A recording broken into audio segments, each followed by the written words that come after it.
अम्बाला नगर परिषद के सफाई कर्मचारियों और प्रशासन के बीच पिछले कई दिनों से चला आ रहा गतिरोध आखिरकार खत्म हो गया है। ठेकेदारी प्रथा के विरोध में धरने पर बैठे कर्मचारियों की वजह से पूरे शहर की सफाई व्यवस्था चरमरा गई थी। शहर की बिगड़ती हालत को देखते हुए पूर्व मंत्री असीम गोयल आज अचानक धरना स्थल पर पहुंचे, जहां उन्होंने कर्मचारियों के बीच बैठकर उनकी हर समस्या को गंभीरता से सुना। असीम गोयल ने कर्मचारियों को भरोसा दिलाया कि उनकी जायज मांगों को सरकार के समक्ष रखकर जल्द से जल्द पूरा करवाया जाएगा। पूर्व मंत्री के इस पुख्ता आश्वासन और सरकार पर विश्वास जताते हुए कर्मचारियों ने भी अपनी हड़ताल तुरंत समाप्त करने का बड़ा फैसला लिया।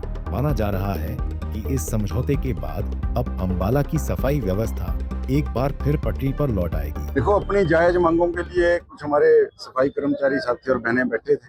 मैं तो मांगे इसलिए जायज कहूंगा कि उनको लगा कि ये बात हमारी माननी चाहिए। जिस प्रकार से आज प्रदेश के अंदर एक जनप्रिय और जमीन से जुड़े नेता आदरणीय नैब सिंह सैनी जी के नेतृत्व में सरकार चल रही है, तो मांग कोई भी मांग सकता है, क्योंकि पता है कि हमारा जो नेता है वो बिल्कुल जमीन से जुड़ा हुआ, हर आदमी की तकलीफ को समझने वाला, और उनकी जो जायज मांगे थी उसका हमने आश्वासन दिया। हमने राजनीति नहीं की। राजनीति करने वाले लोग यहाँ काफी दिनों से आते रहे, और आज जब हमारे को इनकी जायज मांगों का पता चला, मैंने कमिश्नर साहब को कहा भी है कि आप इनसे मिलकर तुरंत इनकी जायज मांगों को मानने का पूरा काम करें। मैंने जुबान भी दिया, मुझे कहीं तक भी जाना पड़े, और आज मेरी बात का इन्होंने मान रखते हुए हमारे जो हमारे सफाई कर्मचारी साथी बहन और भाई बैठे थे, आज उन्होंने हड़ताल को वापस लिया है और शहर को जो है साफ करने का काम दोबारा शुरू हुआ।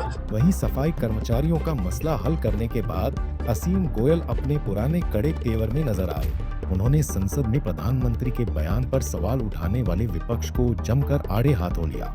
युद्ध के वैश्विक हालातों के बीच भारत की स्थिति पर उन्होंने विपक्ष को पैनिक न फैलाने की कड़ी नसीहत दी। देखिए, विपक्ष का काम केवल नुक्स निकालना है, लेकिन मैं एक बात समझता हूँ, आज विपक्ष ने हर जगह औंधे मुंह की देश को बदनाम करने की बात हो। राहुल गांधी जी ने सुपारी ले रखी है भारत को बदनाम करने की, लेकिन मैं समझता हूं कि उनकी सुपारी कांग्रेस को खत्म करने की भी है। आप देखिए ना, पड़ोस में अफगानिस्तान और पाकिस्तान लड़ रहे हैं। आप देखिए अमेरिका, इजराइल, ईरान से लड़ रहे हैं। आप देखिए पूरे मिडिल ईस्ट के अंदर अशांति है। मजे की बात तो ये है कि अमेरिका से हमारा गैस आ रही है, रशिया से हमारा तेल आ रहा है, और ईरान जो सबका रास्ता बंद करके बैठा है हमें रास्ता दे रहा है, और तीनों आपस में लड़ रहे हैं, लेकिन हमारे लिए तीनों अपनी गैस, तेल और रास्ता खोल के लिए बैठे हैं।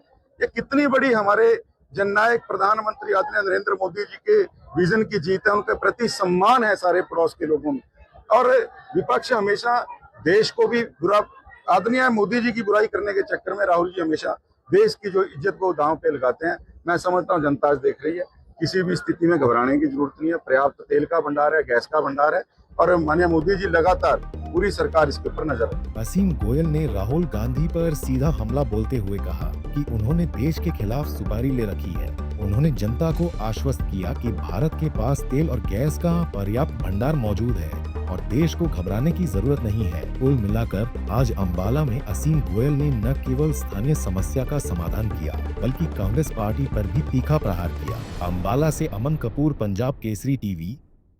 हमसे जुड़े रहने के लिए हमारे YouTube चैनल को सब्सक्राइब करें और नई वीडियो की नोटिफिकेशन के लिए बेल आइकॉन को दबाएं। अगर आप ये वीडियो Facebook पर देख रहे हैं तो लाइक जरूर करें और ज्यादा से ज्यादा शेयर करें। धन्यवाद।